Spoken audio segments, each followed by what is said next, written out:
Assalamualaikum warahmatullahi wabarakatuh. Perkenalkan, nama saya Muhammad Fauzan Irawan dari Teknik Mesin Angkatan 24 Universitas Islam Riau, Pekanbaru.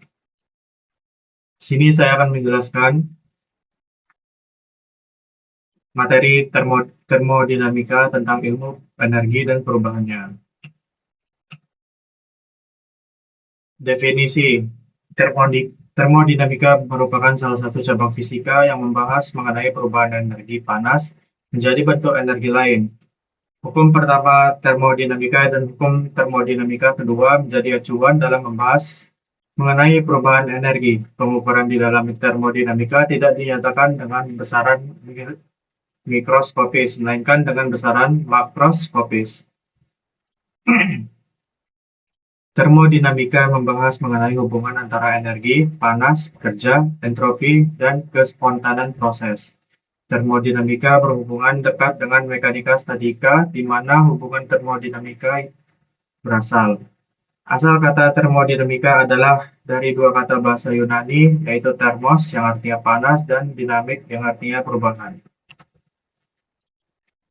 Poin penting dalam definisi termodinamika, yang pertama ada energi, yaitu termodinamika berfokus pada berbagai bentuk energi seperti energi panas atau kalor, energi kinetik, energi potensial, dan energi kimia. Ilmu ini mempelajari bagaimana energi dapat diubah dari satu bentuk ke bentuk lainnya. Yang kedua itu ada perubahan. Termodinamika menganalisis perubahan energi yang terjadi dalam suatu sistem, termasuk transfer energi atau seperti panas dan kerja, dan transformasi energi seperti perubahan fase atau reaksi kimia. Yang ketiga itu ada sistem. Dalam termodinamika, sistem adalah bagian tertentu dari alam semesta yang menjadi fokus perhatian. Sistem yang berupa benda padat, cairan, gas, atau kombinasi dari ketiganya. Yang keempat itu ada keadaan.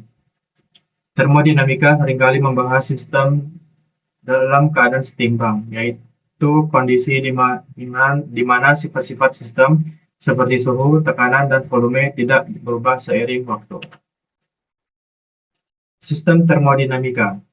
Sistem termodinamika merupakan suatu kesatuan sejumlah massa zat tertentu yang membentuk suatu komponen. Massa zat ini dapat terpisah menjadi gas, cair, dan padat. Namun dapat pula merupakan gabungan dari dua atau tiga zat sekaligus. Massa aliran zat tertentu dapat berpindah dengan memasuki atau keluar dari sistem.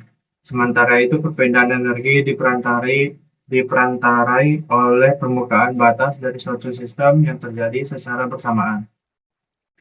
Permukaan batas ini merupakan pemisah antara sistem dengan lingkungan yang ada di sekitarnya.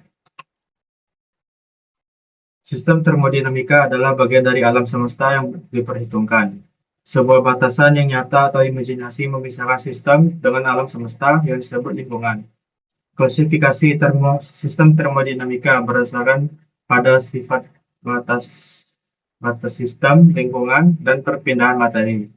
Kalor dan entropi antara sistem dan lingkungan.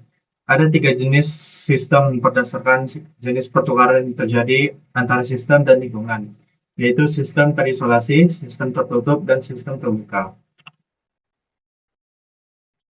Yang pertama itu kita membahas sistem terisolasi. Sistem terisolasi adalah sistem termodinamika yang di dalamnya tidak terjadi pertukaran panas, benda atau kerjaan dengan lingkungan.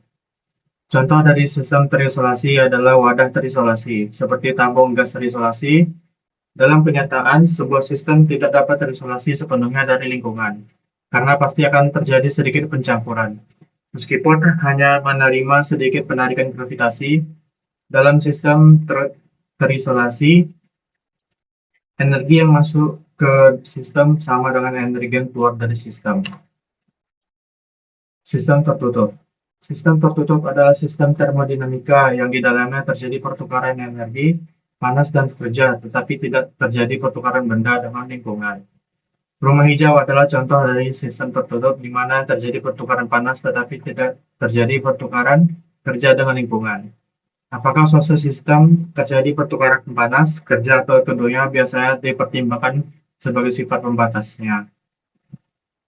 Jenis pembatas pada sistem tertutup terbagi menjadi dua, yaitu pembatas adiabatik dan pembatas rigid. Perbedaan keduanya terletak pada hal yang dibatasi. Pada pembatas adiabatik, pertukaran panas dibatasi sehingga tidak dapat terjadi sama sekali. Sedangkan pada pembatas rigid, yang dibatasi adalah pertukaran kerja. Sistem termodinamika yang tertutup disebut juga dengan massa atur. Yang ketiga itu ada sistem terbuka. Sistem terbuka adalah sistem termodinamika yang di dalamnya terjadi pertukaran energi dalam bentuk panas dan kerja serta terjadi pada benda dengan lingkungannya. Dalam sistem terbuka, terdapat sebuah pembatas yang memperbolehkan pertukaran benda. Pembatas ini disebut permeable. Samudra merupakan contoh dari sistem terbuka. Selanjutnya adalah proses termodinamika. Yang pertama ada proses isobarik. Proses isobarik bisa diartikan sebagai transformasi atau perubahan dari gas pada tekanan yang konstan atau tetap. Jika kalor dialirkan pada sistem yang memiliki tekanan tetap, maka volumenya akan bertambah selaras dengan jumlah kalor yang masuk. Contoh sistem isobarik dalam kehidupan sehari-hari adalah pemanasan air di dalam mesin uap. Yang kedua itu ada proses isotermik. Proses termodinamika yang berlangsung tanpa perubahan suhu disebut dengan proses isotermik. Perubahan isotermik bisa diartikan sebagai transformasi atau perubahan keadaan sistem pada suhu yang konstan atau tetap. Nah, dalam proses isotermik ini berlaku persamaan Q kurang W sama dengan 0. Yang ketiga ada proses adiabatik. Proses ketiga yaitu adiabatik. Proses adiabatik merupakan proses perubahan pada sistem yang dengan tidak adanya kalor yang masuk ataupun keluar. Proses mekanisme bisa dilakukan dengan membentuk sistem yang membuat terhentinya distribusi kalor dengan lingkungan. Contoh penerapan proses adiabatik bisa kamu temukan pada termos. Yang keempat ada proses isokorik. Proses termodinamika di mana usaha yang dilakukan dalam sistem sama dengan nol adalah proses isokorik. Proses isokorik bisa diartikan sebagai proses yang tidak terjadinya perubahan volume apapun meskipun kalor telah dialirkan. Nah, ini adalah contoh grafik dari proses termodinamika. Aplikasi termodinamika. Yang pertama, mesin pembakaran dalam mesin mobil dan motor. Prosesnya mesin menggunakan siklus termodinamika seperti Otto cycle atau bensin atau diesel cycle untuk mengubah energi kimia bahan bakar menjadi kerja mekanis.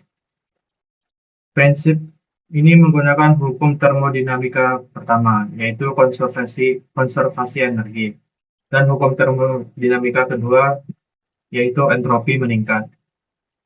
Yang kedua ada kulkas dan AC atau refrigerasi. Prosesnya menggunakan siklus pendinginan seperti siklus Carnot atau siklus kompresi uap untuk memindahkan panas dari dalam ruangan keluar. Prinsip ini menggunakan hukum kedua termodinamika.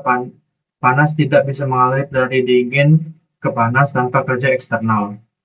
Yang ketiga ada teknologi thermal dalam elektronika. Pendinginan prosesor atau CPU pada komputer menggunakan prinsip perpindahan panas, konduksi, konveksi, radiasi. Alatnya adalah heatsink, fan, dan liquid cooling system.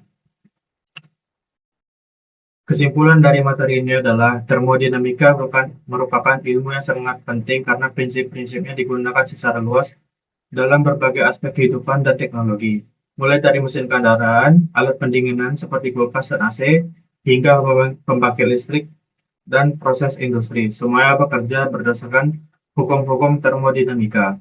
Bahkan dalam perangkat elektronik dan energi terbarukan, termodinamika berperan besar dalam efisiensi dan kinerja sistem.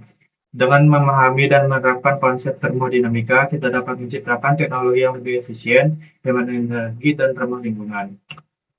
Sekian penjelasan materi dari saya. Jika ada kesalahan kata, mohon dimaafkan. Assalamualaikum warahmatullahi wabarakatuh.